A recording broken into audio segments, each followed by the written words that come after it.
say something? Yes, hello. Maybe you can wait a few seconds for someone to join in the live stream. We're online now. Yeah. So I added you and I added me into the stream. Yeah.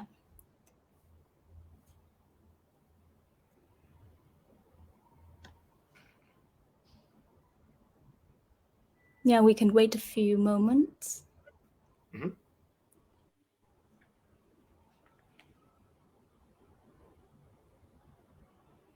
Yeah, we can wait a few moments.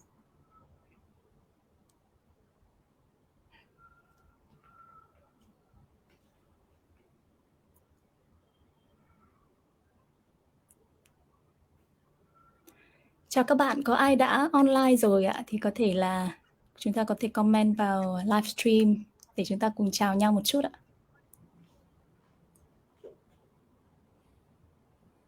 Yeah, I can see some people starting to get online and joining the live stream now. So let's wait a little bit. I think today is a Saturday evening, right? So maybe people are busy with family meal and things like that. Oh. What's that? Down to 0. It's okay. Can wait a little bit.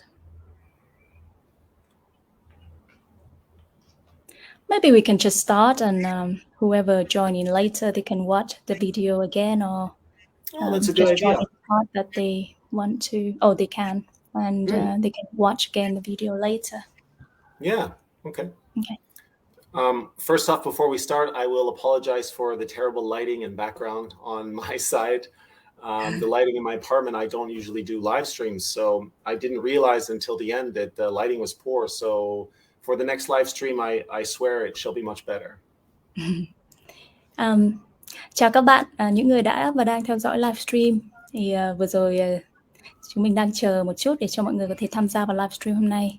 Và Greg thì hôm nay mới bắt đầu làm cái livestream này tại căn hộ của bạn ấy, nên là ánh sáng nó không được sáng rõ cho lắm. Thì mong các bạn thông cảm, bạn ấy vừa nói thế. Thì có lẽ là lời đầu tiên mình xin giới thiệu một chút nhỉ. So let me introduce a little bit about you and me. So Sure.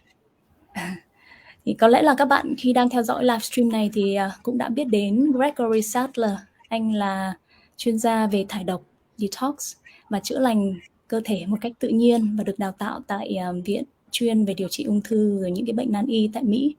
Và hiện giờ anh đang sống ở Việt Nam, và có lẽ các bạn biết đến anh ấy là thông qua cái group thải độc chữa lành cơ thể, thải độc tái tạo sức khỏe.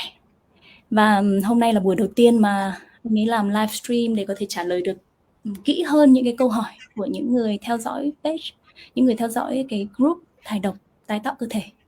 Và có rất là nhiều câu hỏi mà anh nhận được, cho nên là anh ấy có mong muốn là có thể là trao đổi trực tiếp để có thể nói được rõ ý hơn. Nhiều khi cái comment nó rất là ngắn gọn và không có rõ lắm.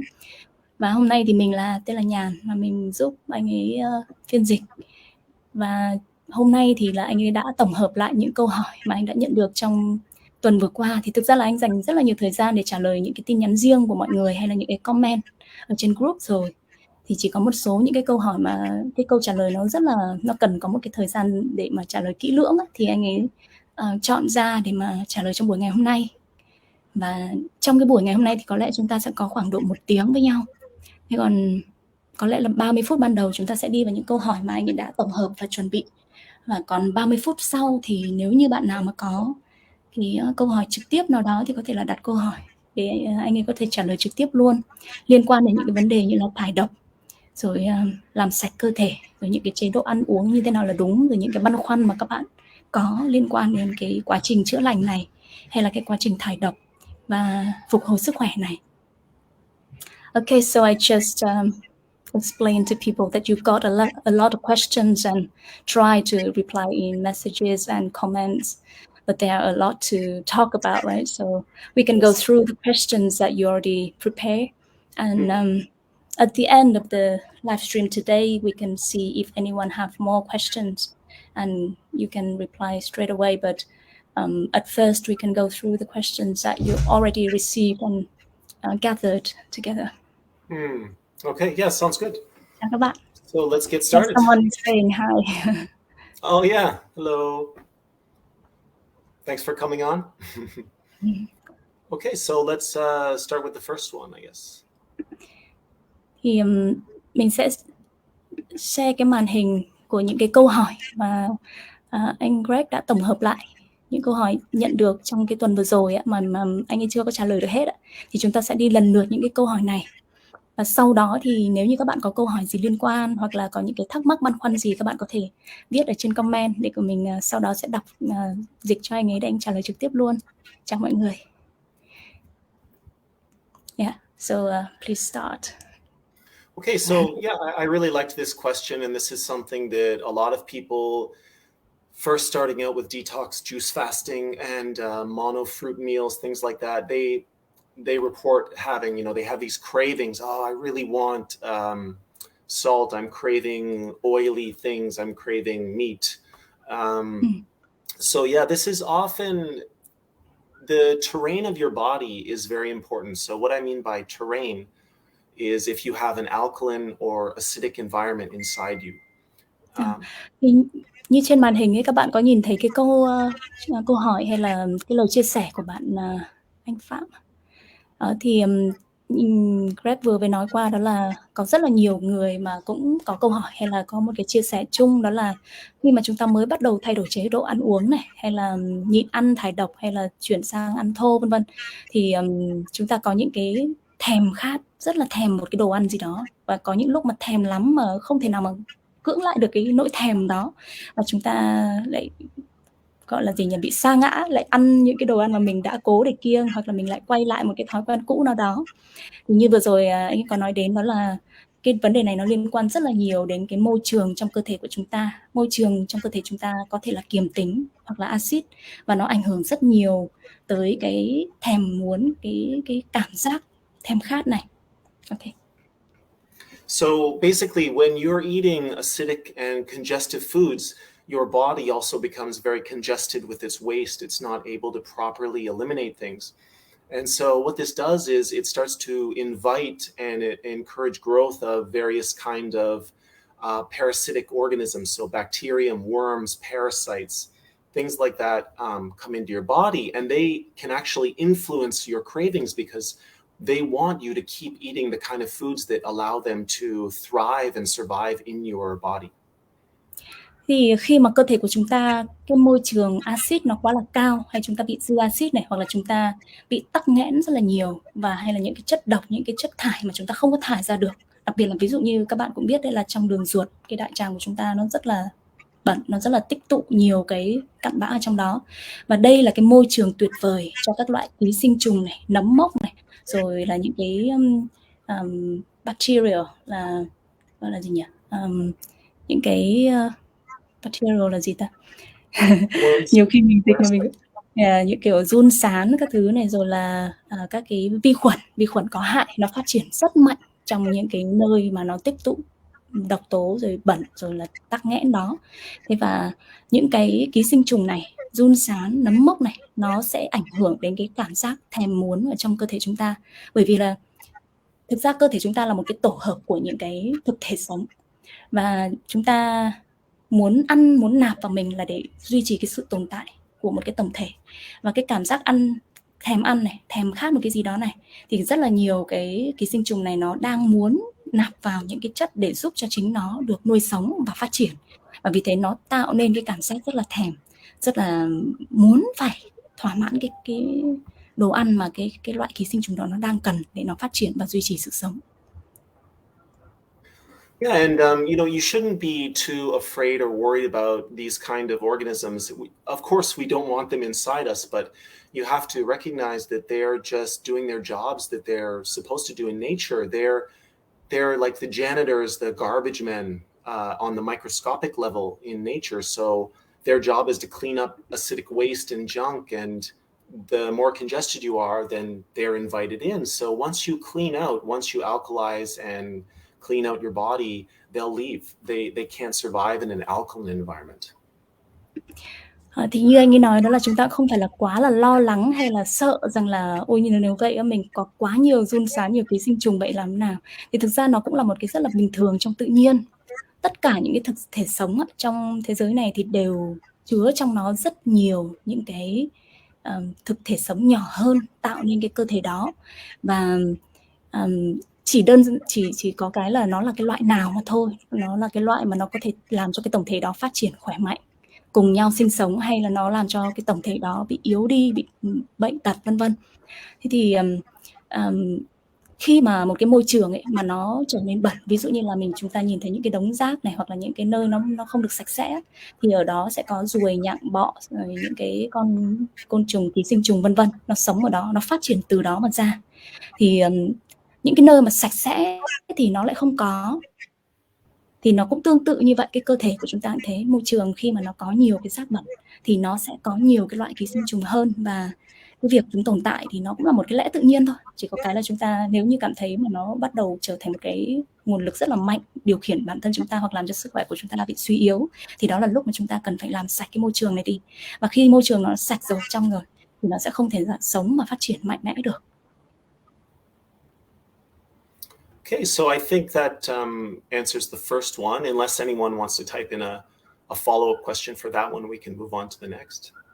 Oh, related to this question, there is another question asking about how to help with this deworming and cleaning all this bacteria and organism that lives in the body.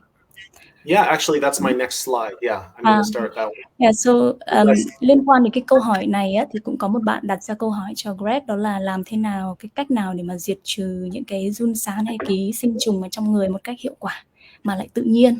Và chúng ta quan tâm nhất đó là cái vấn đề là phải tự nhiên và nó không có những cái chất hóa học hay là những cái thuốc mà nó gây hại cho cơ thể. Okay.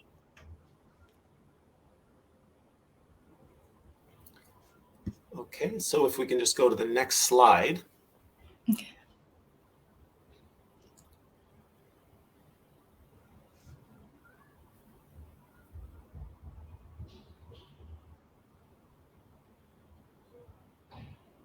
Yeah, so I just read this question for everyone. Sure. Can you just go through the answer? Would be good. Yes. Okay, so basically, for people wanting to deworm, I'm going to show you a few of these deworming herbal products that you can find online. I've gotten a few of them from the US in iHerb.com, things like that. You can also be aware that a lot of these are Western herbs. So I'm not very familiar with Vietnamese herbs, but every region in the world has their own unique and special herbs. There are thousands of herbs in the world, so I'm sure there are Vietnamese equivalents. If you aren't able to purchase from overseas, you can contact a Vietnamese herbalist to see if there are similar functioning herbs here. Thì ở trên màn hình thì bạn đang giới thiệu một số cái loại thảo dược giúp tẩy những cái giun sán, những cái ký sinh trùng này, mà nó hoàn toàn làm tự nhiên, và những cái thành phần của nó là hoàn toàn từ thảo mộc tự nhiên, mà không phải là nuôi trồng, không có bón phân hay là phun thuốc gì cả. Thì tuy nhiên là những cái thảo dược này thì là bạn ấy đã chuyên dùng cái nguồn cung cấp từ Mỹ. Thực ra thì bạn ấy cũng đã trải nghiệm rất là nhiều loại ở trên thế giới và nhiều cái nhà cung cấp khác nhau. Tuy nhiên là đây là cái loại mà bạn ấy thấy là hiệu quả nhất, và cái nguồn gốc nó tốt nhất, và thực sự là chất lượng nhất. Thế còn thực ra thì ở vùng miền nào, như là ở Việt Nam thì chúng ta cũng sẽ có những cái thảo dược ở cái vùng miền đó cũng có những cái đặc trị những cái vấn đề đó, thì chúng ta có thể là tham khảo những cái loại thảo dược của Việt Nam thông qua những cái ví dụ như là bài thuốc đông y, hoặc là những cái thảo dược mà chúng ta có thể là đọc trên mạng, chúng ta cũng có thể tự mình thử nghiệm. Thì chỉ có cái là bạn Greg này thì bạn ấy cũng đã có trao đổi và làm việc với một số cái nhà thuốc đông y lớn ở Việt Nam. Tuy nhiên là có một cái điểm mà bạn ấy có trao đổi với mình, đó là các cái thuốc đông y này thì đa phần thực ra là đều là thảo dược rất là tốt, chỉ có cái là thường là họ nấu lên, họ xử lý bằng nhiệt độ, và như vậy thì có nghĩa là cái tác dụng của chúng sẽ có phần nào đó giảm đi hoặc là nó bị biến chất một chút so với lại những cái tươi sống nguyên chất nguyên gốc. Thì những cái nguồn mà bạn ấy thường dùng là được mua từ Mỹ, và những cái thảo dược này thì là tươi sống mà không có xử lý qua nhiệt độ, thì thường thì cái hiệu quả của nó cao hơn. Đấy, thế nhưng mà chúng ta cũng có thể là chủ động để tìm hiểu những cái nguồn thảo dược ở Việt Nam, và nếu như mà tìm được những cái nguồn mà chúng ta dùng được tươi sống là tốt nhất. Okay. Okay, so if we look here, this one is called Parasite M, and it's a anti-parasite formula from Dr. Morse's clinic in the US. He's a very famous detox specialist and herbalist in the States for over 50 years. I've personally found his formulas to be the best. They're all organic and wildcrafted. So this particular one is called Parasite M, and it focuses more on the microbacterium like fungus in the body. Thì ví dụ như cái mà đang ở trên màn hình này nó là chuyên về đào thải những cái ký sinh trùng, và đặc biệt là những cái phần tử nấm mốc rất là nhỏ ở trong cơ thể. Thì như cái thành phần mà bạn ấy có ghi rõ ở trên đây để cho mọi người có thể tham khảo này, những cái thành phần này chúng ta có thể tự tìm ở Việt Nam có lẽ cũng có. Thì nếu như các bạn cần thì có thể là chụp lại màn hình, hoặc có thể mình sẽ đăng lại cái ảnh này vào trong group để mọi người có thể tự tìm cái thành phần của nó. Thì tuy nhiên là với cái sản phẩm trực tiếp này, thực ra chúng ta không phải là đang bán sản phẩm ở đây, mà là vì mọi người hỏi xem có cái sản phẩm nào nó hữu hiệu, có tác dụng và nó thực sự có nguồn gốc tốt thì Hành mới giới thiệu thôi. Thì cái nguồn này thì nó là cái nguồn thảo dược tự nhiên, không có nấu chín và không có trồng, mà là hoàn toàn từ tự nhiên. Thì nếu như mọi người có thể quan tâm, mọi người có thể tìm mua cái sản phẩm này từ bên Mỹ, hoặc là có thể tìm những cái thành phần tương đương như này ở Việt Nam, hoàn toàn có thể được. Okay. We have a few questions in the chat there. I think someone was asking about B12. I'll try to get to that one after these questions. Ở trên phần comment thì anh ấy có nhìn thấy một số bạn comment, ví dụ như có câu hỏi về liên quan đến vitamin B12, thì một lát nữa chúng ta sẽ cố gắng quay lại câu hỏi này ạ. And there are a few more questions. Do you want to go through them now or later? Sure, yeah. The B12 I could answer very quickly. If they're asking where to get B12 from? So she said that she watches some videos of people who eat just pure vegetarian and raw foods or unprocessed foods, and after some time they lack of vitamin B12. So they usually take B12 or multivitamins with B12 to add into the body. So is there a question there? Is she asking about it? There isn't a question. Well, one of the common questions people ask is like, oh, where do I get the B12? So the issue with those people is they haven't cleaned out their bodies sufficiently. So when you hear people say, oh, you need B12 by eating animal flesh, no, that's not true. Because if you look at horses, cows, other herbivores, they don't eat meat, but they still have adequate B12. So where B12 actually comes from is microorganisms. So when animals eat the grass on the ground or the leaves, it's dirty, there's some mud, so they're actually eating the bacterium. And the bacterium are what produce B12. Thì về cái liên quan đến vitamin B12 nhé, thì tuy là không có rõ câu hỏi ở đây, nhưng mà có lẽ là bạn đang phân vân cái việc là chúng ta có nên dùng B12 tổng hợp hay không, và làm thế nào để có đủ được nếu chúng ta chỉ có ăn thô hoặc là ăn chay thôi. Thì Greg vừa mới trả lời rằng là thực ra nếu chúng ta nhìn vào thế giới động vật trong thiên nhiên thì những cái động vật rất là khỏe, rất là to lớn như là ngựa, rồi trâu, bò, vân vân. Tất nhiên chúng ta không phải là so sánh hoàn toàn mình với chúng, nhưng mà chúng ta có thể nhìn thấy được rằng là chúng không có ăn thịt, nhưng chúng lại tạo được những cái cơ bắp rất là khỏe. Và chúng ta cũng sẽ phải có những cái suy nghĩ rằng là dù mình không phải hoàn toàn giống như chúng, nhưng rõ ràng là trong tự nhiên thì chúng có thể tự tổng hợp được những cái chất, những cái tạo ra những cái cơ bắp này, dù chỉ có ăn cỏ, thậm chí một loại cỏ, hoặc là chỉ có lá cây, vân vân.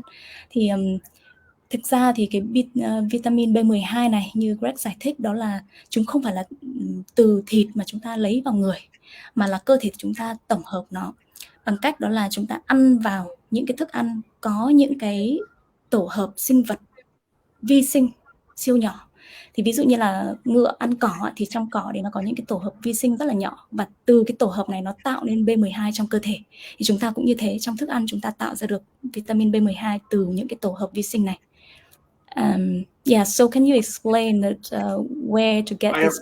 I have part 2 coming in. I was just waiting for you to translate that. So basically, remember what I said about with parasites and bad bacteria is the terrain of your body is what's important.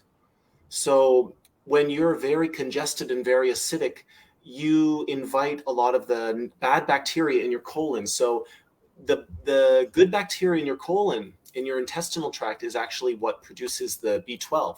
So the more you clean your body out and the healthier food you eat, the raw foods, you're inviting the bacteria, how should I put it? The balance of bacteria in your body, the good bacteria becomes higher and the bad bacteria becomes lower. So once that happens, you're going to start producing the B12 much more.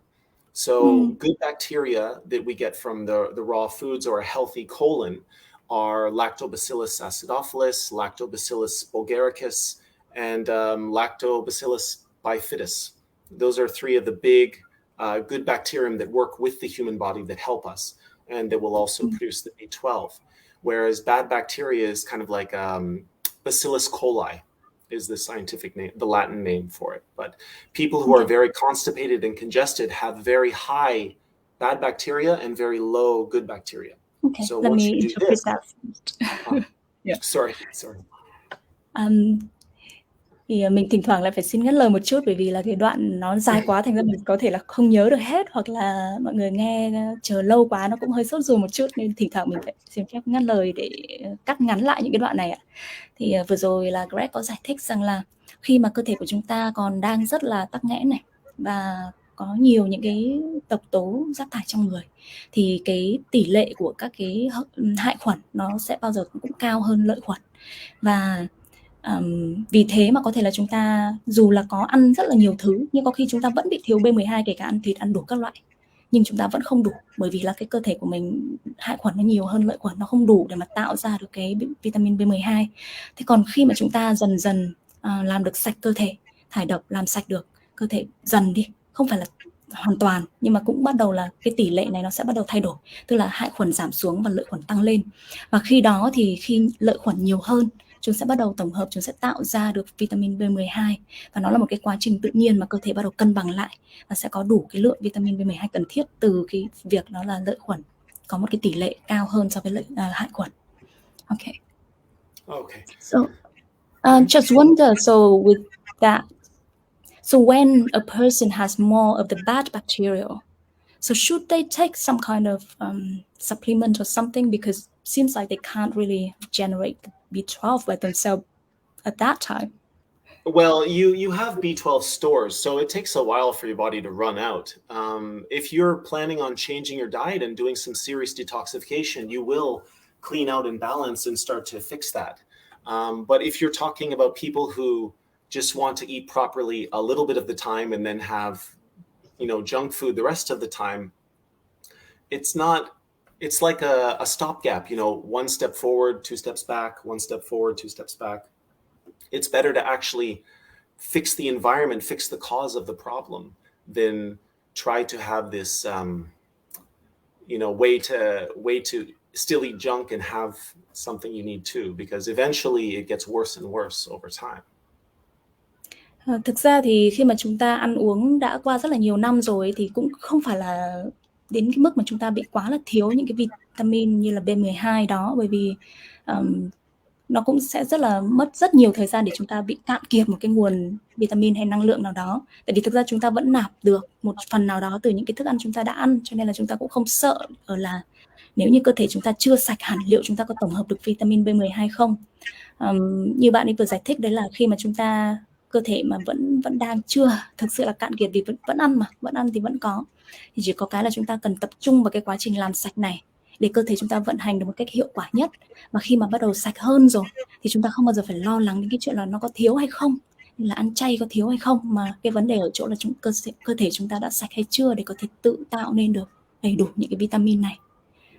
Okay. But I'm not telling people not to do it. I mean, if you're starting to detox and you feel maybe you had your levels checked and you're very, very low, if you feel better trying that, then, by all means try. But the problem with a lot of people now, with years and years of poor eating habits, and their genetic constitution is much weaker, and they've degraded their bodies from all the poor eating, digestion, absorption, and utilization, as well as elimination, are also very low. So how much of these good quality foods are you really going to be absorbing if you continue to eat poorly?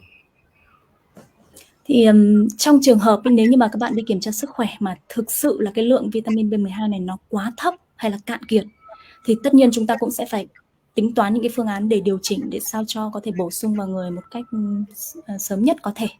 Tuy nhiên là chúng ta vẫn cần phải hiểu được rằng là cái quá trình để chúng ta tạo được những cái chất cần thiết trong cơ thể này, nó là cái quá trình mà chúng ta khôi phục lại cơ thể mình trở về cái trạng thái nó có thể hoạt động tốt nhất và cân bằng nhất. Chứ còn nếu như mà chúng ta thực sự bị thiếu hụt một cái gì đó, chúng ta cố để bổ sung nó vào, nó chỉ là cái giải pháp tạm thời thôi. Tất nhiên đôi lúc chúng ta cần phải làm như thế nếu quá cạn kiệt, nhưng mà nó sẽ không phải là cái phương án lâu dài. Nên chúng ta vẫn cần phải tập trung vào cái việc làm sạch cơ thể để có thể khôi phục được cái chức năng, đó là tạo ra được những cái chất cần thiết từ cái nguồn thức ăn, từ nguồn dưỡng chất thiên nhiên. Okay. So I wanted to thank that person for the question. That was a great question. I hope that answered it for you. Cảm ơn bạn đã đặt ra cái câu hỏi này. Chắc chắn là cũng rất nhiều người quan tâm đến cái vấn đề này khi chúng ta chuyển sang ăn chay hoặc là ăn thô, phải không ạ?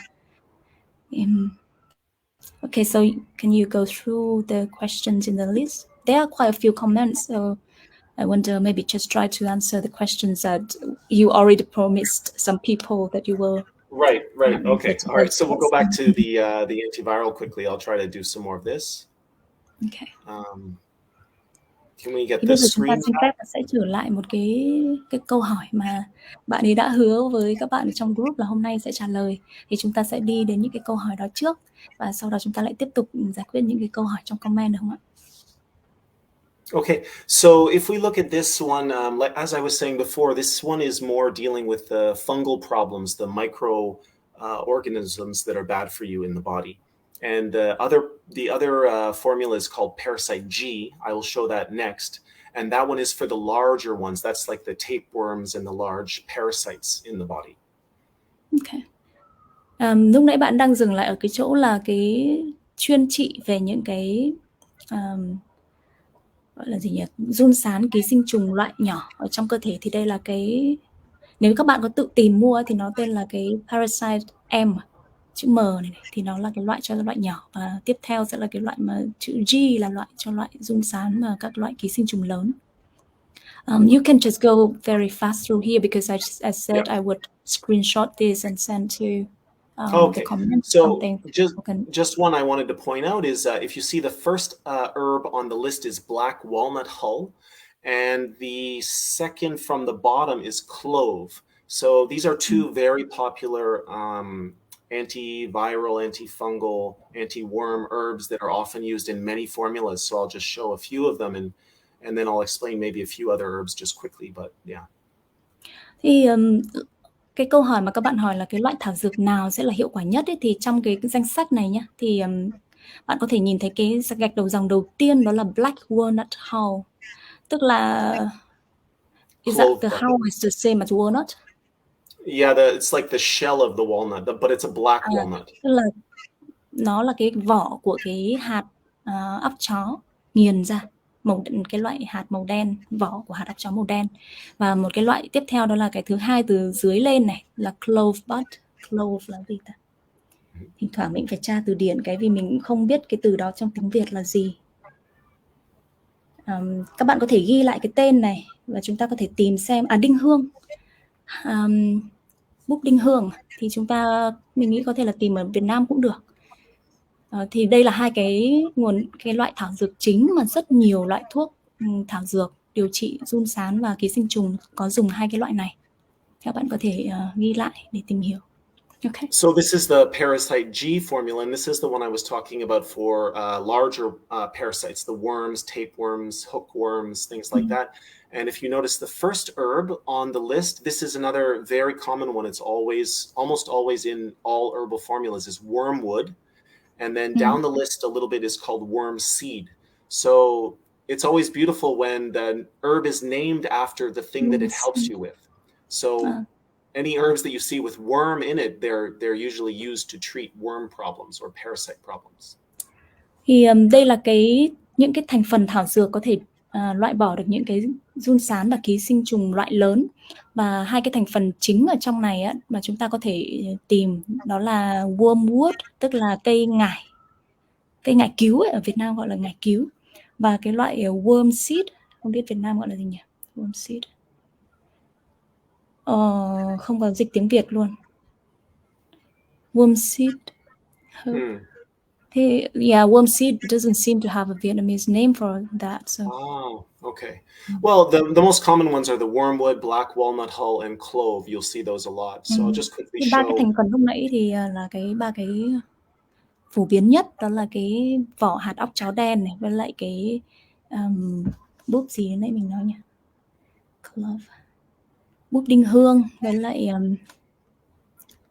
gì nhỉ? Với lại là ngải cứu, là ba cái thứ mà diệt trừ giun sán và ký sinh trùng rất là tốt. Okay. Yeah, so this is another product for it, and there are also a few things that I wanted to show that are common ingredients in the house that are also good for worms and that. Garlic is also antiviral and antifungal, and pumpkin seed is also effective at that. So pumpkin seed and garlic are kind of regular herbs that you can buy at any supermarket. And ngoài ra thì có hai cái loại mà phổ biến nhất mà các bạn có thể dùng, đó là tỏi và garlic and what I forgot. Một câu ngắn thế cũng quên mất rồi. Hạt bí. Đấy, nhiều khi nói sai quá thành ra mình cũng không có nhớ được hết những cái nội dung. So hai cái loại mà rất là phổ biến và dễ tìm nha, đó là tỏi này và hạt bí. Thì chúng ta có thể lên mạng tìm những cái cách làm, cách dùng để chúng ta biết cái loại đó rồi thì chúng ta tìm cái cách dùng, cách làm để cho nó giúp mình diệt trừ giun sán, ký sinh trùng. Thì nó cũng đơn giản thôi. Okay. So I'll just skip through. I was going to talk about a few other herbs, but because the time is going so quickly, I'll skip over those. Yeah. Those are the big main ones. This is another herbal formula that I took. I tried this one as well. You can find it on iherb.com. And like I said, you can see the common ingredients in this one. This one is very simple. It's just black walnut hull, wormwood, cloves, and 2 other herbs. Đây thì cái loại này là cái loại mà bạn Greg bạn ấy cũng đã dùng nhiều rồi, thì thấy cũng rất là tốt này. Thì có thể mua ở trên trang iHerb ở bên Mỹ. Thì những cái loại mà thực sự là thảo dược tốt ấy, thì bao giờ cái thành phần của nó cũng rất là rõ ràng, và có những cái loại thảo dược đầy đủ cụ thể và không có những cái tạp chất, không có những cái phụ gia vân vân. Thì ví dụ như những cái loại này nhá, các bạn có thể là tìm mua tại bên Mỹ, cũng có thể là các bạn chỉ cần nhìn cái danh sách nguyên liệu của nó thôi để mình có thể tự tìm, thì cái đấy cũng tùy mình thôi. Tuy nhiên là những cái mà họ sản xuất sẵn này ra thì mình nghĩ là cũng có một cái hiệu quả hơn ở chỗ là những cái tỷ lệ kết hợp của nó có thể là nó là một cái tỷ lệ nhất định, thì nó có hiệu quả hơn so với việc mình tìm từng cái nguyên liệu này, mình nghĩ vậy. Yeah, maybe we can go on to the next. Yeah, just one last warning I'll give to people. The wormwood herb is slightly toxic in high doses, so follow when you do the herbal programs, follow the instructions. Don't be crazy. Don't try to take 30 pills at once, because wormwood is slightly toxic in high dosages. Có một cái vấn đề chúng ta lưu ý một tí thôi, đấy là cái ngải cứu á. Trong những cái thuốc mà có thành phần ngải cứu hoặc mình mà tự đi tìm để dùng á, thì bởi vì cái cây này nếu dùng nhiều quá nó sẽ có thể là bị ngộ độc, nên chúng ta sẽ dùng ở một cái liều lượng nhỏ, và như ở trong những cái hướng dẫn mà người ta ghi ở trong những cái thuốc người ta đã nghiên cứu và tổng hợp thành một cái gọi là cái gì nhỉ, một cái tỷ lệ hợp lý rồi ấy, thì chúng ta nên dựa vào đó. Thì cái tỷ lệ lớn nó có thể làm say, làm tiêu chảy, hoặc là một số cái tác dụng phụ nào đó mà nó kiểu như mình bị ngộ độc á, thì mình lưu ý cái đó. Okay, so this was the next great question. I really like this one. Is it from again? Or it could be the nickname, right? I'm not sure. But anyway, thank you to her for the question. She wanted to know if she's at the bottom of the pyramid in the levels of detox, can she jump to one of the top ones? The answer is yes, of course. I would recommend, though, the highest to start out with would be juice fasting, and to wait before doing some water fasting. I would say hydrating and alkalizing the body would be more important first before trying a water fast. Thì đây là cái câu hỏi, những câu hỏi rất là hay từ bạn Nguyễn Anh Phương. Thì đây là thực ra những câu hỏi này là bạn Greg rất là muốn trả lời một cách đầy đủ hơn, vì có rất là nhiều người cùng có những cái thắc mắc này, và vì thế đây chính là cái idea giúp cho bạn Greg nghĩ rằng là có lẽ là một cái livestream như hôm nay sẽ có thể trả lời được một cách trực tiếp và đầy đủ hơn này. Thì thứ nhất là vào cái vấn đề đó là bạn hỏi là khi chúng ta còn đang ăn bình thường thì chúng ta có thể bắt đầu thải độc ngay ở cái cấp độ cao hay không? Thì như Greg vừa nói đó là bạn có thể bắt đầu với cấp độ cao, nhưng bạn ấy khuyên rằng là chúng ta nên bắt đầu với các loại nước ép trái cây thay vì chúng ta lên ngay cái đỉnh tháp đó là thử với lại nước tinh khiết thôi, thì nó sẽ có những cái vấn đề mà nó sẽ cần có một số cái sự chuẩn bị và kinh nghiệm. Thế còn cái nước ép trái cây thì nó sẽ dễ dàng hơn nếu chúng ta thực hiện nó từ từ dần dần một vài ngày đã. Thì nước ép trái cây thì nó phù hợp với những cái người mà chúng ta còn đang ăn những cái chế độ mà rất là gọi là thông thường đi, và cơ thể chúng ta còn đang cần phải được, chúng ta lúc nào cũng bị khô rất là nhiều, nên chúng ta cần có cái độ ẩm, đủ cái lượng nước trong người này và đủ cái lượng kiềm trong người, thì nước hoa quả nó giúp cho kiềm hóa rất là tốt, rất là nhanh và làm ẩm cơ thể rất là nhanh. Okay. The other thing that I wanted to address that actually came up as a question today I received from someone on Messenger related to this is they had done a 1 month mono fruit fast, and then they broke the fast with meat and rice. And she had said, you know, I feel really sick. It tasted so good in my mouth, but afterwards it felt so terrible. She felt really sick. And I had asked her, you know, she had just said meat originally. And then when I asked for more details, I found out she was fasting for a month and then tried meat and rice. Please check one of my earlier posts on how to break a fast. So it's very important when you break a fast, a third of the time you've been fasting should be easing your way back up, back down the ladder, because your body becomes cleaner, becomes much more sensitive when it has easier digestion. And if you just suddenly throw something very complex and a bad food combination, your body will be very stressed and it'll be very toxic for it. Thì cái liên quan đến vấn đề là uống nước ép thải độc này nhé, thì ngoài những cái bài đã viết ở trên group á, thì các bạn có thể đọc lại kỹ về cái việc là bạn ấy còn nói đến rất nhiều lần, đó là chúng ta nên chuẩn bị tốt cho cái quá trình này. Chuẩn bị thì thực ra cái quá trình chuẩn bị nó lại không có nhiều cái vấn đề đáng lo ngại hơn so với lại là cái quá trình quay trở lại ăn uống sau khi thải độc hay là sau khi uống nước ép một thời gian á. Thì có một cái bạn có gửi tin nhắn cho Greg và có một cái vấn đề, đó là khi các bạn ấy nói là bạn ấy ăn lại cơm và thịt thì cảm thấy rất là nôn nao và rất là khó chịu trong người. Thì khi mà hỏi kỹ ra thì Greg mới thấy rằng là bạn ấy đã ăn trái cây suốt cả 1 tháng, và sau đó thì có một ngày bạn không mua được trái cây, bạn ấy ăn cơm thịt bình thường trở lại và cơ thể nó không chịu được. Thì đã có khá là nhiều cái bài viết mà bạn ấy có hướng dẫn cho mọi người về cái việc là có thể bắt đầu cái chương trình thải độc bằng nước ép như thế nào. Chúng ta có thể bắt đầu từ 1 ngày, 2 ngày, 3 ngày hoặc là dài hơn, nhưng chúng ta cần phải bắt đầu từ từ để nghe cái cơ thể của mình đã. Mình phải làm quen dần đã. Như vậy chúng ta có thể làm dài hơn 5 ngày, 7 ngày, hoặc là như Greg thì bạn ấy làm đến 10 cái chương trình mà 30 ngày liên tục uống nước ép này, rồi là 60 ngày uống nước nho, hay là 34 ngày uống dưa hấu gì đó, rất là nhiều, và các bạn có thể đọc lại. Thì tuy nhiên là nó phải được dần dần, chúng ta làm quen dần và chúng ta sẽ dần dần cảm thấy rằng là mình uống lượng bao nhiêu là đủ này, hay là cảm thấy mệt này, đói hay là gì thì mình sẽ phải tăng cường cái lượng nó lên chẳng hạn. Thế và cái quan trọng nhất đó là khi mà chúng ta gọi là break a fast, tức là dừng một cái giai đoạn mà chúng ta chỉ ăn quả hoặc là chỉ uống nước ép thôi. Khi chúng ta dừng nhé, đôi khi chúng ta chưa định dừng, ví dụ như là hôm nay mình tự nhiên không mua được, mình đành phải ăn cơm thịt, mình chưa định dừng, nhưng mà vì mình ăn cơm thịt đấy là mình đã phá vỡ cái quãng thời gian mình đang thải độc rồi.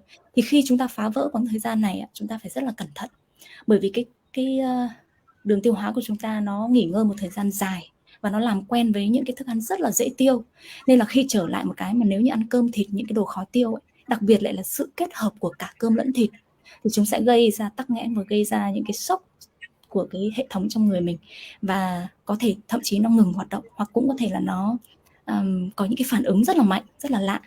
Và vì thế nên là những cái bài viết của bạn Greg ấy, có nói rằng là trước khi và sau khi kết thúc thì chúng ta cần phải có 1/3 của quãng thời gian tương ứng với độ dài của cái thời gian mà chúng ta thải độc đó, để chúng ta trở lại dần dần, hoặc là chuẩn bị dần dần. Tức là như nào? Tức là 12 ngày chẳng hạn uống nước hoa quả, hay là ví dụ là 3 ngày uống nước hoa quả đi, thì cái ngày đầu tiên khi chúng ta ăn lại, chúng ta sẽ phải ăn, nếu là chúng ta là dùng nước ép nha, thì chúng ta sẽ phải xuống 1 cốc của nó, tức là chúng ta sẽ phải ăn hoa quả trong một ngày tiếp theo đó, rồi mới đến rau, trái cây, cơm, thịt tiếp theo, ngày tiếp theo. Có nghĩa là chúng ta không có nhảy một cái từ cái cấp cao đó xuống cái cấp ở dưới cùng, là cơ thể của chúng ta sẽ bị rất là sốc, và thậm chí không thể nào mà chấp nhận, không tiếp nhận nổi.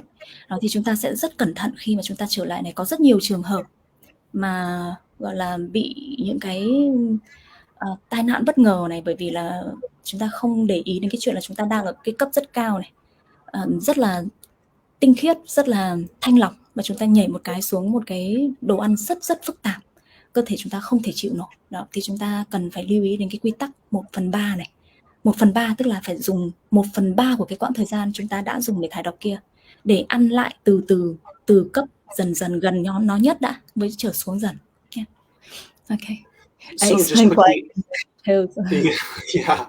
So just as a quick example, if someone decides to do a 12-day juice fast, when you break your juice fast, you need a third of that time to ease back in. So for example, after you break the 12 days, you want to break it with 4 days of fruit.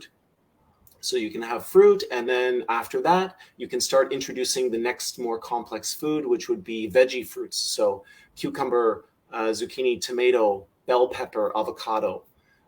And then from there, you can start to add in some vegetables and etc. If you want to go lower, you can go lower if you want. Thì bạn ấy lấy một cái ví dụ cụ thể hơn này. Ví dụ mình 12 ngày uống nước ép trái cây nha, để thải độc. Thì 4 ngày đầu tiên khi trở lại ăn uống, khi trở lại ăn, thì chúng ta 4 ngày đầu tiên sẽ ăn hoa quả.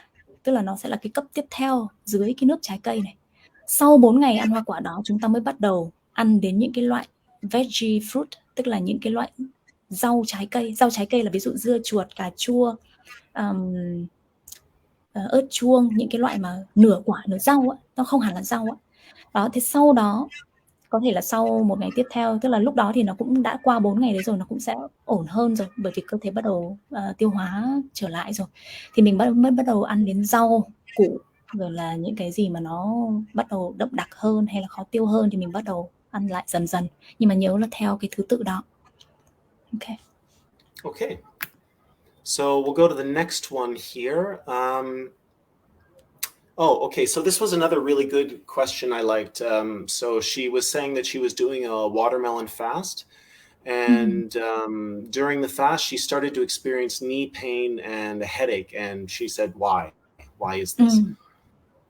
Thì có một cái câu hỏi khá là phổ biến. Thực ra hôm qua em mình kêu với mình này, em mình đang uống nước để thải độc á. Đó là khi mà uống nước ép này thì đến chiều tối cũng tùy người, tùy vào cái thời gian, thì nói chung là có những lúc cảm thấy bị nhức một số chỗ, ví dụ nhức khớp gối hay là nhức đau đầu, hoặc là có một số người thì đau ở lưng, hoặc là cứ mỏi người thôi. Đó. Thì đây là một cái câu hỏi mình thấy cũng khá là phổ biến. Okay. So if we look at chemistry, the health of the body is very simple. You can just break it down. You have 3 things you can worry about in your body. There's your cells. So you have brain cells, heart cells, lung cells, cells for everything, 100 trillion cells in the body.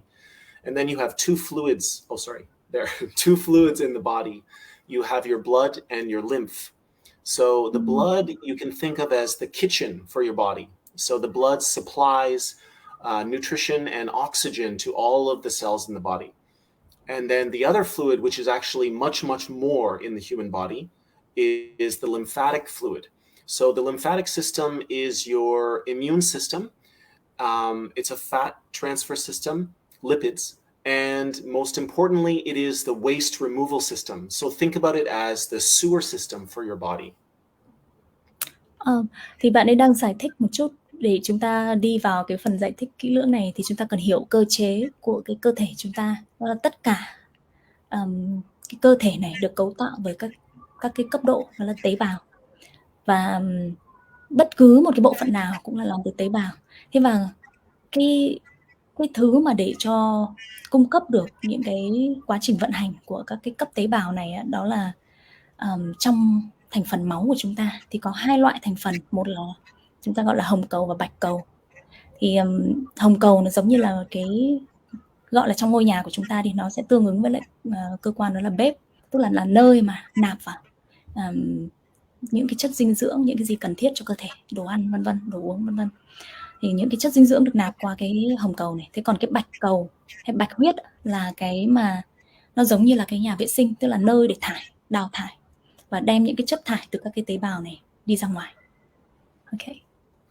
So you have 100 trillion cells in your body, and when you're eating improper foods for your whole life, your cells are working and, pardon the language, pooping, dying. You know, there's all this waste accumulating, and when your elimination organs aren't filtering this properly, those acid wastes are being stored in your body, and this is what leads to tissue breakdown. So what fruits do, fruits are very pulling and alkalizing, hydrating. Oh, sorry. Okay. Yeah, I just want to explain this part first. Sure. Vậy thì tiếp theo chúng ta cần phải hiểu được đó là ở cái cấp độ tế bào ấy, thì từng tế bào nó cũng là một cái gọi là một cái thực thể sống, và nó cũng tiếp nhận những cái chất dinh dưỡng, thực phẩm vân vân, oxy này kia, giống như một cái cơ thể vậy. Và chúng đào thải, chúng cũng gọi là gì nhỉ, đi chúng cũng đào thải những cái chất thải ra. Thế thì hàng ngày hàng triệu hàng tỷ tế bào ở trong cơ thể chúng ta nạp năng lượng vào rồi là đào thải nó ra. Vậy cái chất thải đó đi đâu? Thì các cái chất thải này nó giống như cái nhà vệ sinh vậy, nó sẽ đi theo cái đường bạch huyết. Đúng rồi, bạch huyết. Nên nó giống như là cái ống cống để dẫn chất thải đi ra ngoài vậy. Nhưng khi chúng ta ăn những cái đồ ăn không đúng hoặc kết hợp đồ ăn không đúng và những cái đồ độc hại vân vân, mà nó làm cho gây ra những cái tắc nghẽn và môi trường trong cơ thể bị dư axit, thì các cái cơ quan đào thải nó không đào thải ra được, nó bị yếu hoặc bị ngừng hoạt động hoặc là suy chức năng đó, thì cái chất thải bạch huyết này nó sẽ bị ứ đọng trong cơ thể, hay là những cái rác thải, những cái lẽ ra là gọi là phần cần phải là được đưa ra ngoài đó, thì nó bị ứ đọng trong người. Okay. So when you've had your whole life with an acidic, congestive diet, and then suddenly you start introducing foods that are highly energetic, that are electrical, that are very alkalizing and cooling and hydrating for the body, fruits are also very astringent, so they're starting to pull and stir up the acids in the body. So think about it like you have a dirty room that you haven't cleaned for 20 years, 30 years. What happens when you suddenly start using a broom? You know, dust starts flying everywhere. So it's starting to stir up some of the acids, and they can cause some problems initially, or pain. Thế thì khi mà chúng ta bắt đầu ăn một cái chế độ mà rất là nhiều những cái đồ dễ tiêu này, đồ có năng lượng cao như là hoa quả, trái cây ấy, thì bởi vì là nó rất là dễ tiêu, rất là nhiều nước này, mọng nước này, và cái năng lượng của nó rất là cao, giúp cho cơ thể mình hoạt động tối ưu được, và nó có cái tính kiềm rất là cao, giúp kiềm hóa cơ thể và giúp kéo những cái vùng mà bị tắc nghẽn, bị ứ đọng hay là bị những cái dịch nhầy nó rất là chắc, bị tắc nghẽn ở trong người đó, thì nó có cái tính kéo mạnh này ra. Thì khi mà chúng ta chuyển sang cái chế độ ăn nhiều trái cây, nhiều nước ép vân vân đó, thì chúng ta sẽ bắt đầu cảm thấy cái sự xáo trộn này, bởi vì nó đang bắt đầu trung hòa axit, kéo dịch nhầy, kéo những cái tắc nghẽn ra. Thế và cái việc là ví dụ như một cái căn phòng mà chúng ta để nó bụi bặm rất là nhiều năm, chúng ta không có dọn dẹp thường xuyên, thì đến lúc mà chúng ta bắt tay vào dọn dẹp một cách tích cực thì cái lúc đầu chúng ta bắt đầu dọn dẹp nó sẽ bắt đầu bị bụi bặm, bị rối tung, bị thậm chí là còn bị rối hơn cả cái lúc ban đầu chúng ta không có để ý đến nó đó. Thì cái quá trình bắt đầu dọn dẹp này là cái quá trình mà những cái gì trong cơ thể chúng ta bắt đầu bị xáo trộn, những cái nơi mà nó tắc nghẽn nhất, những cái nơi mà nó ứ động nhất bắt đầu bị tắc nghẽn. Đó là những cái nơi mà nó tích tụ nhiều độc tố nhất, nhiều dịch nhầy bị dính chắc ở trong đó lâu ngày, và nhiều axit ứ động tại cái vùng đó nhất. Okay. Okay. This next one here, which one is this? Oh, so this one is about, she was asking about the urine with a lot of the dust and stuff, fluffy stuff. And she's Yes. asking if when the lymphatic system is clean, or you can push out all this lymphatic waste. So would that mean that the urine will become quite clear? Yeah, this is a really interesting question, and the answer is no. So your lymphatic system's main elimination organ is the kidneys. So you're always going to want to see those flakes and cloudiness in your urine. That means you're eliminating. And like I said, there are 100 trillion cells in your body. So there's enough waste that you need to be eliminating regularly. You think about it, when you're not eliminating, you're reabsorbing waste. Thì câu hỏi này mình nhắc lại một chút về cái bối cảnh của nó, đó là trong cái phần tư vấn của Greg với bạn đặt câu hỏi thì Greg có nói rằng là cần phải kiểm tra cái nước tiểu khi chúng ta đựng vào một cái bình trong chẳng hạn, thì sau 1-2 tiếng ấy, chúng ta sẽ nhìn xem nó có nhiều cặn, nhiều váng hay không. Thì khi mà chúng ta nhìn thấy rất nhiều cặn, rất nhiều váng, tức là chúng ta đang đào thải tốt. Còn nếu mà nó trong hoặc là rất rất ít cặn thôi, có nghĩa là chúng ta đang không đào thải được chất thải bạch huyết. Và khi đó thì bạn có đặt câu hỏi đó là như vậy có nghĩa là nếu như hệ bạch huyết mà sạch rồi thì sẽ ít cặn hơn hay sao? Thì thực ra thì Greg giải thích đó là hàng ngày hàng trăm triệu, hàng trăm tỷ cái tế bào trong người chúng ta nó liên tục vận hành, từng giây từng phút nó vận hành. Vận hành có nghĩa là gì? Là ăn vào, là ị ra, là đào thải chất thải ra. Mà nếu nó vận hành liên tục như vậy có nghĩa là chúng ta đào thải liên tục chứ không có ngừng lại, và nó không có ít đi. Còn thực ra thì mình thấy là đúng ra thì là cái thời gian mà chúng ta bắt đầu thải độc có thể là nó sẽ có nhiều hơn, bởi vì nó tích ở trong người nhiều hơn. Thế nhưng sẽ không đến cái lúc mà chúng ta sẽ không có cặn tí nào. Không có cặn tức là chúng ta đang không đào thải chứ không phải là đã hết cặn. Bởi vì cái chất thải này nó sẽ tạo ra liên tục, mà chúng cần phải ra được liên tục thì nó mới là cơ thể vận hành tốt. Có nghĩa là chúng ta nếu như mà thường xuyên nhìn thấy cái phần nước tiểu của mình mà nó có những cái cặn này, có nghĩa là chúng ta đang đào thải được. Thì chỉ có là trong cái thời gian nào mà chúng ta đang tập trung vào thải độc một cách rất là intense, rất là tích cực thì có thể nó sẽ nhiều hơn hẳn so với bình thường. Chứ còn bình thường chúng ta vẫn cần phải là nhìn thấy được những cái nhiều cái vẩn đục, nhiều cái lắng cặn này thì mới có nghĩa là chúng ta đào thải tốt, chứ không là nó thực ra không có hoạt động được. Okay. Okay. So this next one is an anonymous one. I didn't have time to check and see because this was private messages, so I didn't have time to check and see if it was okay to show that person's name. Sorry, actually, we already talked about this one. About the 1 month. Yeah, this one is the 1 month eating fruits, and then she ate some meat and Perfect. rice. Yeah. Okay, so then this is the last one. This was a question about. So this person was having a lot of breakouts in their skin, and they were fasting, and they were having a lot of the acne, and they were very frustrated with it. So they had asked me what's going on, why is this happening? So thì cái câu hỏi tiếp theo là của một số bạn mà có gặp cái vấn đề đó là khi mà chúng ta bắt đầu chuyển sang ăn thô hoặc là uống nước ép một số ngày, dài ngày, thì các bạn bị lên mụn rất là nhiều, mà là những cái mụn mủ, những cái mụn có thể là không bị sưng tấy, hoặc cũng có người thì bị sưng tấy, nhưng mà đa phần là rất nhiều cái mụn mủ ở trên mặt. Thì các bạn băn khoăn về cái vấn đề đó. Yeah, so can you give some answer and advice about this? Yes. So if people recall what we were saying about the lymphatic system, the main eliminative organ for the lymphatic system, the lymphatic waste, is the kidneys. But the metabolic waste, the waste from what you eat, is through the colon. So when both of these are not functioning properly, the body, when you're starting to detox, the body wants to push this stuff out. But if the kidneys are very weak, they're not able to flush the lymphatic waste. And if the colon is not moving well, it can't get rid of the other waste, the metabolic waste. So that one of the next biggest organs that your body uses for detox is the skin. So that's one of the ways that her body is trying to push out some of this acidic waste. Thì Greg vừa mới giải thích ấy, đấy là chúng ta thường là vừa nãy chúng ta nói đến cái chất thải bạch huyết nha, thì chúng ta thường là đào thải chất thải bạch huyết qua thận. Thì trong cái nước tiểu hàng ngày đó là cái nơi mà chất thải bạch huyết được đưa ra và thải ra ngoài.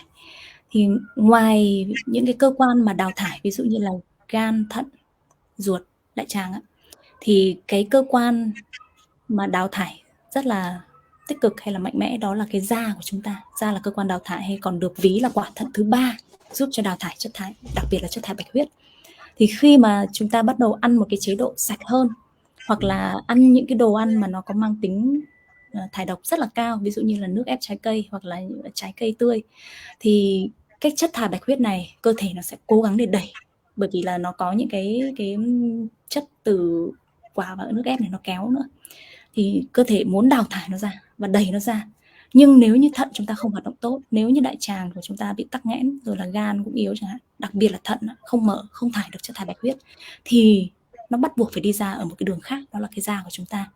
Và như vậy thì vì thế mà chúng ta nhìn thấy rất nhiều những cái mủ, những cái mụn nhọt, rồi nó cứ có thể là trên mặt, có những người thì lại bị ở người những cái mủ hay là cái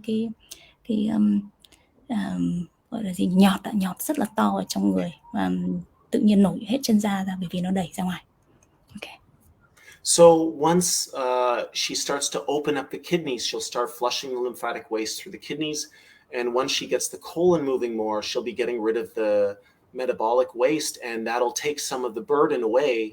And then the skin will clear up a bit because the main organs for eliminating will be working well. And so, you know, one of the keys that I knew that this was the case with her is I asked her, you know, how many bowel movements are you having a day? And she said, no, I have them maybe every few days. So ideally, if you're perfectly healthy, if you're eating 3 times a day, you should be having 3 movements. 2 is good, 2 is okay, but 1 a day is the bare minimum. You should at least be having 1 good bowel movement a day. So that told me that she's very backed up, very constipated. So she's reabsorbing a lot of waste as well. Thế thì với cái vấn đề về mụn ở trên mặt này ấy, thì để mà giảm thiểu được cái việc là nó đào thải, cơ thể đào thải qua da, thì chúng ta cần phải giúp cho thận đào thải được, mở được, đào thải được các cái chất thải bạch huyết này, và cả cái đại tràng của chúng ta nữa, đào thải những cái cặn bã, để chúng không những là không đào thải được, mà chúng ta lại còn hấp thụ lại những cái độc tố mà chúng ta cứ giữ ở trong cái đường ruột đó, trong cái đại tràng đó. Thế nên là cái phương án ở đây đó là chúng ta cần phải tập trung vào cái việc thải độc, mở thận, bằng việc là dùng nước ép, đặc biệt là dùng nước ép dưa hấu rất là tốt cho việc là mở thận, và đặc biệt nữa đó là làm sạch phần chất thải trong đại tràng. Như Greg có nói, đó là cái câu hỏi này được đặt ra thì những cái bạn mà bị cái vấn đề mụn rất nhiều ở mặt đó, đa phần đều có một cái vấn đề, đó là chúng ta đi ngoài chỉ có 2 ngày một lần, hay là 3 ngày một lần, hay là cùng lắm 1 ngày một lần. Như vậy có nghĩa là cái đại tràng của chúng ta đang rất là bị tắc nghẽn, và những cái cặn bã đó nó nằm ở trong người chúng ta lại còn hấp thụ lại những cái độc tố đó, và như vậy là nó rất là gánh nặng. Thận không thải được này, đại tràng cũng bị tắc nghẽn này, lại còn hấp thụ lại những cái độc tố, cho nên là nó buộc phải thải ra qua da, và như vậy thì nó rất là chúng ta không có thích cái việc đó, chúng ta không muốn nó thể hiện ra trên mặt mình, đúng không ạ? Nhưng dù sao nó cũng là đang cố để thải độc, nên là cá nhân mình nghĩ rằng là cái này mình nói thêm thôi, không phải là bạn Greg vừa nói, nhưng mình xin phép được đóng góp một chút cái quan điểm cá nhân, đó là chúng ta cần phải bớt quan tâm đến cái tôi của cá nhân mình đi. Nếu chúng ta đặt cái việc làm sạch cơ thể và tái tạo sức khỏe lên hàng đầu, tất nhiên nó cũng sẽ tùy vào cái giai đoạn trong cuộc đời chúng ta có thể là ưu tiên việc nọ, ưu tiên việc kia. Có những thời điểm mà chúng ta cảm thấy là cái bộ mặt của mình nó rất là quan trọng, mình không thể sống với những cái vấn đề trên mặt như thế này được, thì nó làm ảnh hưởng đến công việc, làm ảnh hưởng đến cái độ tự tin của mình. Nếu như đấy là cái ưu tiên của mình thì chúng ta có thể có những cái phương án. Thế còn nếu như cái việc mà chúng ta ưu tiên đó là làm sạch cơ thể, tái tạo lại sức khỏe, và để có thể sống một cái cuộc sống thực sự là mạnh khỏe, bình an trong cuộc sống này, thì chúng ta cũng nên xác định lại cái tư tưởng của mình, đó là chúng ta không coi cái việc hình ảnh bản thân cao hơn cái mục tiêu mà mình muốn đạt được đó, thì chúng ta cũng sẽ nhìn nhận nó một cách khách quan hơn này và tích cực hơn. Đó là chúng ta đang đào thải được ra, chỉ có cái là chúng ta đang đào thải qua những cái phần mà nó không thực sự là những cái chức năng khác, nó không thực sự là đang vận hành. Vậy thì chúng ta chỉ đơn giản là nó nói cho mình biết một điều, đó là chúng ta có thể cải thiện nó bằng cách đó là làm sạch đại tràng đi này, hay rồi là mở thận này, thì chúng ta sẽ có những cái phương án để giải quyết mà thôi. Chỉ có cái là chúng ta đừng bị lún sâu vào cái hình ảnh bản thân mà chúng ta sẽ cảm thấy rất là chán nản, bế tắc và mất niềm tin ở cái phương pháp mà chúng ta đang đi theo này. Sorry. Okay, so I that's just about a it. little bit. Yeah. That's it. And then maybe if I don't want people to feel they're being ignored. I just saw a few questions at the end in the chat. So if there's any quick things there, we could maybe address that. Đó, thì những cái câu hỏi vừa rồi là những cái câu hỏi mà bạn Greg đã ghi lại trong cái quá trình mà bạn ấy trao đổi với mọi người trong group trong tuần vừa qua. Và bây giờ thì chúng ta sẽ tiếp tục xem những cái comment mà các bạn vừa comment trong buổi hôm nay, thì chúng ta cố gắng là giải quyết những cái thắc mắc này, được không ạ? Có một cái câu hỏi của bạn, rất tiếc là trên cái comment là mình không nhìn được tên của bạn. Mình xin đọc câu hỏi, đó là con trai của mình 13 tuổi này, không ăn rau được, có loại nào thay thế để uống hàng ngày không? So this is a question. The person asked that her son is 13 years old and he doesn't eat vegetable. And is there any way to help or to replace eating vegetable? Sure, juice. Juice is a great way for them to get all the nutrition and the enzymes that you want from the fresh vegetables, if you're really wanting them to have the vegetables. So what I would recommend is you can grab some of the main dark vegetables that you really want, or the ones that you think are healthiest for your son. And you can also mix them with some sweeter tasting ingredients as well in the juice. And that way he'll enjoy it a lot more. So for example, a really good juice that I would like, that I used to drink, was, for example, you juice 3 apples, 2 to 3 cucumbers, 1 piece of ginger, 1 lemon, and some celery. And then you can also add some greens in, so kale or spinach, things like that. And it tastes really good. Greg có đưa ra cho chị một cái lời khuyên, đó là có thể là giúp cho con thử uống nước ép trái cây này, hoặc là nước ép lẫn với rau và trái cây. Có một cái công thức rất là ngon, đó là ví dụ như là ép nước táo cộng với lại cải xoăn, hoặc là với một ít cà rốt, dưa chuột, rồi cần tây và chanh, gừng. Thì chị có thể là tìm thêm những cái công thức nước ép trái cây để cho ép nước cho con uống, thì có thể thay thế được cho rau.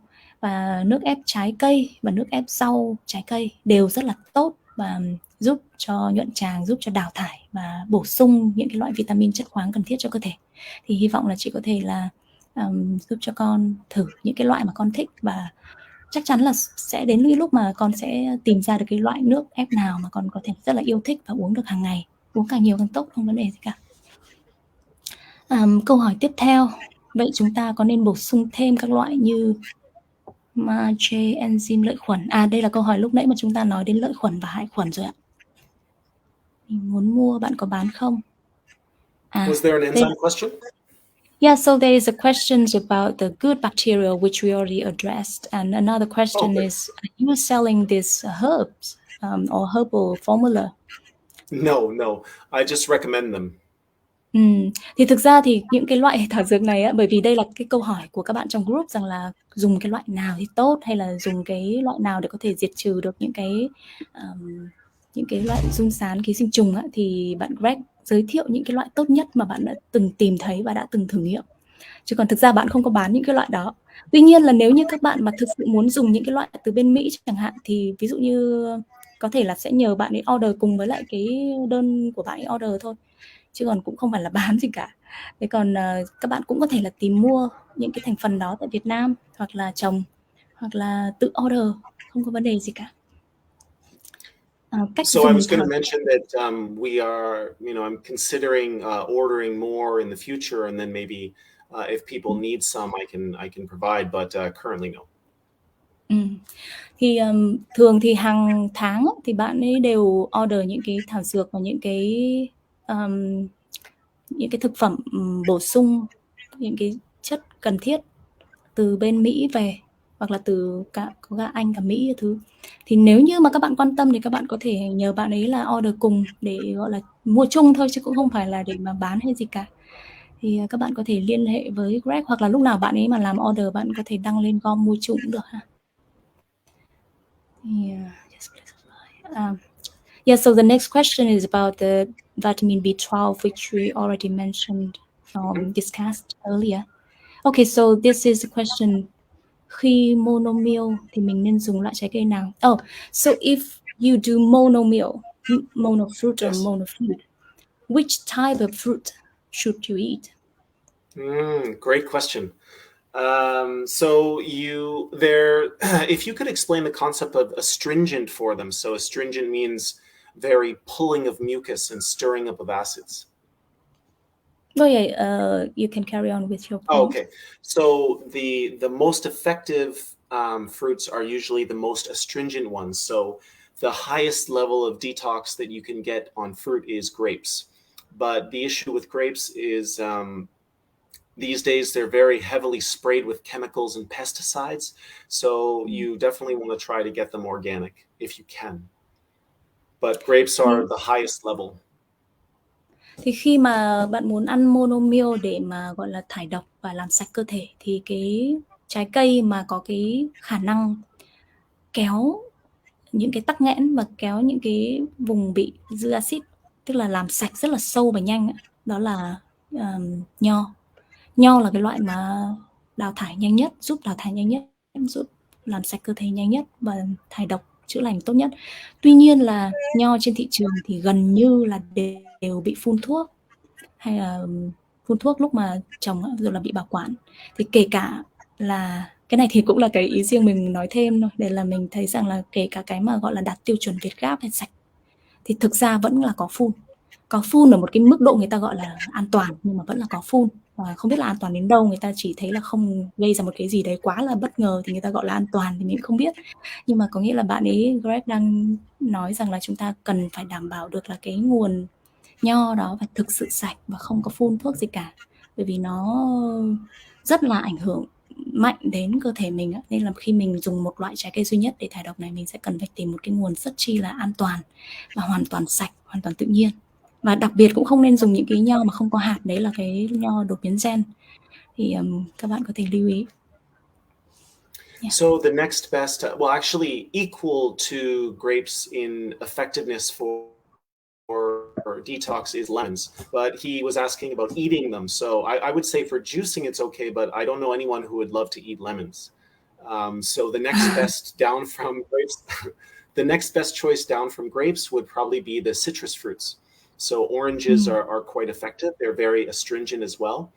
And one that's not as astringent, but seems to be very effective in detox, especially for the kidneys and hydrating and alkalizing, is watermelon. But I would just be careful to make sure you get real watermelon, not the GMO. So if you see a watermelon with no seeds, that's not natural, that's GMO. Thì cái loại hiệu quả thứ hai tiếp theo sau nho đó là chanh. Nhưng thực ra chanh, bạn đang hỏi là ăn đúng không ạ? Thì chanh thực ra chúng ta hay dùng nước chứ ăn không nổi và cũng không ăn được cả để mà no một bữa. Thì tiếp theo của chanh này thì đó là các cái loại trái cây họ cam chanh ấy. Thì nó cũng có cái tác dụng rất là lớn trong việc là kéo những cái vùng tắc nghẽn này, đẩy đả thông rồi là làm sạch. Và sau cái loại họ cam chanh này ra thì tiếp theo là đến dưa hấu. Nhưng nếu như bạn ăn dưa hấu ấy, thì cũng phải hết sức cẩn thận trong việc lựa chọn. Thì nó cũng không đến mức độ là bị phun quá nhiều như là nho, nhưng mà lại có rất nhiều loại đột biến gen trên thị trường. Cái loại mà dưa hấu không hạt là chúng ta cần phải tránh. Đây là loại đột biến gen rồi. Okay. Are there any others? Okay. Yeah, so there are a lot of people were tagging their friends into this live stream to watch and thank you. And I just wanted to say if we could send an apology. Very sorry to everyone. We when we set up the live stream, we accidentally had it at 8 a.m. We had a lot more people wanting to come in then, and then we changed it to 8 p.m. So sorry if there was any inconvenience for people, but we really appreciate that they took the time to come see us on their precious time this Saturday night. So thank you for sharing this time with us. Thì mình thấy bạn ấy cũng thấy rằng là có rất là nhiều bạn đang mời bạn bè vào để xem livestream này, và rất là cảm ơn các bạn đã cùng dành cái thời gian quý báu để mà chúng ta cùng trao đổi về những cái chủ đề rất là mình nghĩ rằng là có ý nghĩa đối với những người đang rất là quan tâm đến việc thải độc và làm sạch cơ thể để mà tái tạo lại sức khỏe của mình. Và we have an English question. Hôm qua mình ghi nhầm là 8 giờ sáng nên là hình như có một số bạn buổi tối lại không tham gia được. Thì hy vọng là lần sau thì chúng ta sẽ thống nhất được cái giờ là ví dụ như 8 giờ tối một ngày nào đó hàng tuần chúng ta có thể làm một cái livestream. There's a question asking that how can you see this lymphatic waste in the urine? So what you do is what we recommend, especially when people do longer juice fasts or dry fasting. Dry fasting is the most effective to really open up the kidneys and flush them out. So when you're doing these kind of things, you can buy a glass jar and you urinate into the glass jar and you can check under the light, you see, and you should see snowflakes and mucus, things like that. And that shows that your urine is filtering the lymphatic waste. Straight away or like after some time? Like you should be able to see some straight away. You should be able to see some straight away, but yeah, you can wait a little bit and see it, but don't be leaving it for like 5 days and then check it, same day. Thì, để mà nhìn thấy cái chất thải bạch huyết này và xem là mình đang đào thải tốt hay không này, nhiều hay ít này, thì chúng ta có thể là mua một cái lọ thủy tinh mà miệng rộng để chúng ta có thể là buổi sáng ngủ dậy thì đi tè vào đó. Để sau đó chúng ta nhìn xem cái lọ nước trong này, chúng ta có thể nhìn thấy những cái ví dụ vẩn đục hoặc là những cái hạt hoặc là những cái váng, rồi là những cái chất thậm chí là có dịch nhầy, rồi những cái màu sắc các thứ trong đó chúng ta sẽ kiểm tra được ngay. Và trong cái quá trình mà ví dụ chúng ta uống nước ép một vài ngày hoặc một đợt dài để đào thải thì chúng ta sẽ nhìn thấy nó rất là nhiều, thường xuyên. Thì còn bình thường mà chúng ta đang ăn uống bình thường thì có thể chúng ta ít khi nhìn thấy, bởi vì chúng ta không có đào thải tốt. Thì chúng ta nên là có thể kiểm tra luôn ngay sau khi chúng ta đi tiểu vào cái lọ đó, hoặc chúng ta chỉ để lại trong 1-2 tiếng thôi, chứ còn nếu mà để vài ba ngày thì thực ra cái nào nó cũng sẽ lắng rất là nhiều, nhưng mà nó không phản ánh được cái thực chất của nó. Đấy, thì bạn có thể là kiểm tra và chụp ảnh lại để sau này mình tự so sánh, mình tự nhận ra được là cái quãng thời gian nào mình ăn cái đồ ăn gì hay là làm cái chương trình nào nó sẽ là đào thải được nhiều nhất. Chúng ta có thể tự mình theo dõi cái đó. So there's another question asking, if the bowel doesn't move well, and if you go just once every day or once every 2 days, so should you need to do the enema or colonic? You can, yeah. I would recommend if people are first starting into detox, I would often recommend, try going to a professional service, a colon hydrotherapy clinic. They're very good. They know what they do. And they'll get a lot out of you. You'll be surprised. So that'll at least give you a good start to your detox. It'll get rid of all the built up plaque and waste it's been stuck in your colon for a long time. So yeah, the only thing that when you're first beginning and you're not very familiar with colonics and enemas, I'm a little bit hesitant to recommend doing it at home, because there have been some people that have perforated their bowel. It means puncture the bowel wall. And that means stuff starts leaking into your organs. So you want to be careful and make sure that you learn from someone who knows how to do it well. And so, when people are first starting out, that's why I recommend a professional colon hydrotherapist. Thì cái câu hỏi vừa rồi là về cái việc là nếu như đại tràng làm việc không tốt, không có đào thải tốt, nếu mà bạn đi ngoài có 1 lần một ngày hoặc là 2 ngày mới đi 1 lần, hoặc thậm chí là còn lâu hơn mới đi 1 lần, thì chúng ta có nên là thải độc đại tràng hay không? Thì và mình nghĩ là bạn nói đến cái việc đó là enema hoặc là colonic, tức là dùng nước, bơm nước hoặc là nước cà phê đó. làm tại nhà thì Greg có một cái lời khuyên, đó là nếu như chúng ta chưa làm ở nhà bao giờ nhé, thì chúng ta có thể nên tham khảo cái dịch vụ hydrotherapy, tức là dùng thủy trị đại tràng tại những cái dịch vụ uy tín. Thì mình search ở trên mạng thì mình có thấy ví dụ như Thu Cúc hay là cái một cái tên gì nữa nhỉ, F Clinic hay gì đó. Thì ở Việt Nam đã có cái dịch vụ này rồi và nó sẽ an toàn hơn và nó làm sạch được hoàn toàn cái đại tràng của mình trong vòng 2-3 buổi, tùy người, tùy cái lượng tắc nghẽn của mình, cái độ tắc nghẽn của mình như thế nào. Sau đó chúng ta cũng có thể làm ở nhà khi chúng ta bị tắc nghẽn hoặc khi cần thiết thôi. Thế nhưng mà khi mà làm ở nhà thì chúng ta cũng cần phải đảm bảo rằng là chúng ta học hỏi cái cách thức và kinh nghiệm từ những cái nguồn uy tín và phải lắng nghe cơ thể mình. Bởi vì cũng có những cái trường hợp mà tự làm ở nhà thì có thể nó xảy ra một số cái sự cố, những cái tai nạn chẳng hạn, thì chúng ta không muốn những cái điều đó. Và vì vậy thì để mà làm sạch nhanh nhất, hiệu quả nhất, an toàn nhất thì chúng ta nên dành ra một vài buổi để làm ở những cái dịch vụ chuyên nghiệp. Và sau đó thì sau này mình mới bắt đầu học những cái kỹ thuật chính xác hay là của những cái người thực sự có kinh nghiệm thì mình có thể tự làm ở nhà. Và nó sẽ giúp cho cái đại tràng của chúng ta thải độc được nhanh và vận hành được tốt hơn. Okay, so let's move to the next question. Yeah, maybe just we have time for, I guess, one more. Yeah.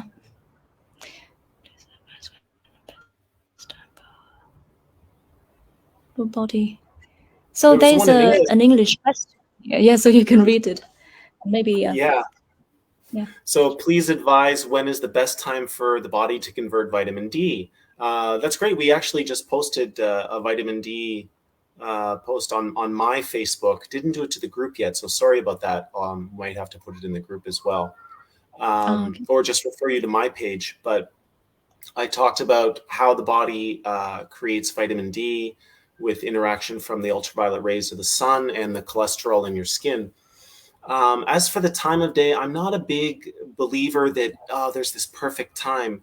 You know, even early in the morning, I think can be effective, what the body needs. So there are a lot of people that do what's called sun gazing. So they believe that it's very powerful to be in the presence of the sun when it first rises. So a lot of people will put their palms facing the sun and bathe in the sunlight for about 15-20 minutes.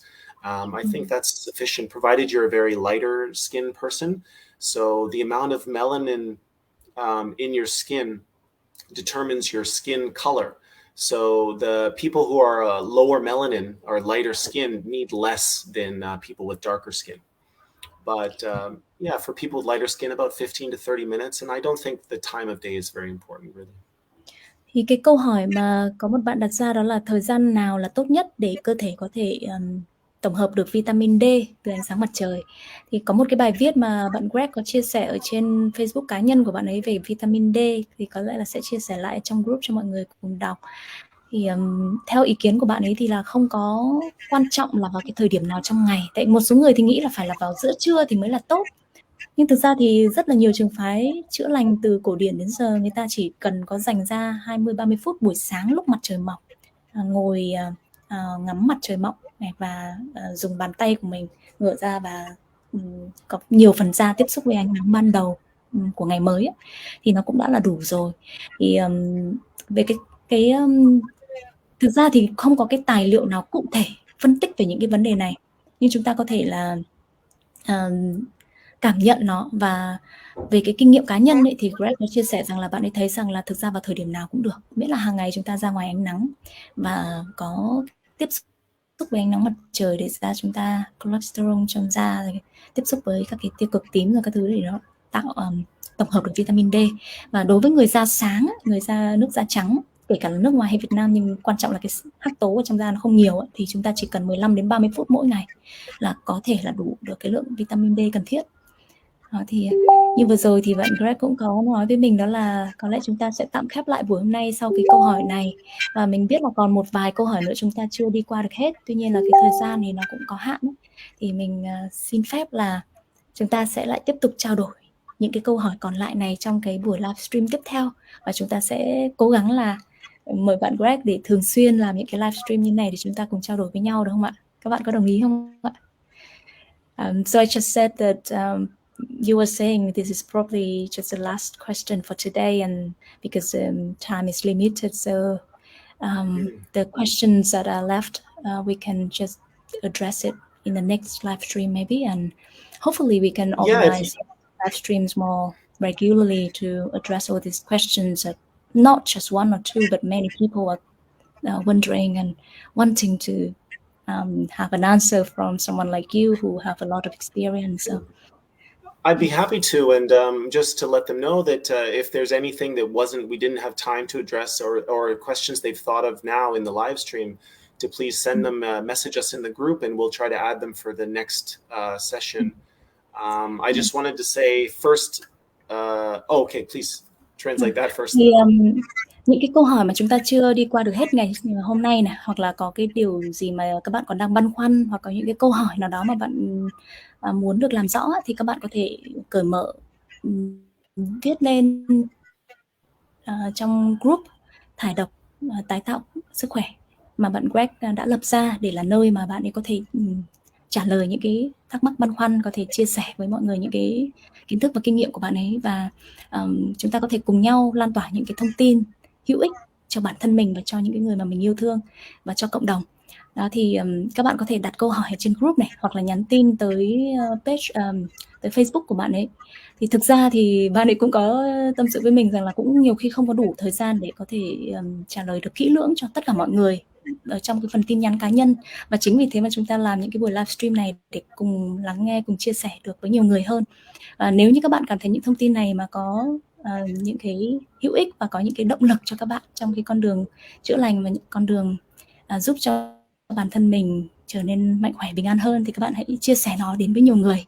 Và rất mong rằng sẽ hẹn gặp lại các bạn trong những buổi tiếp theo, và chúng ta sẽ cùng cố gắng để sao cho những cái thắc mắc, những cái băn khoăn này có những cái sự sáng tỏ, để chúng ta không cảm thấy là bị mông lung rồi cô độc trên cái hành trình chữa lành của chính mình. Okay.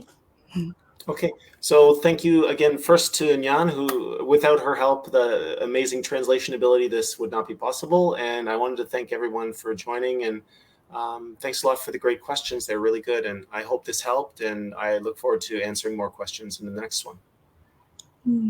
Thì bạn vừa gửi lời cảm ơn tất cả mọi người đã tham gia vào buổi hôm nay, và cảm ơn các bạn đã đóng góp những cái câu hỏi rất là hữu ích và rất là có ý nghĩa với nhiều người để chúng ta cùng chia sẻ những cái thông tin này. Chúc các bạn một cuối tuần thật bình an, và hẹn gặp lại các bạn trong một buổi livestream gần nhất, và hy vọng rằng chúng ta sẽ lại tiếp tục tương tác với bạn Greg ở trên group thải độc và tái tạo sức khỏe.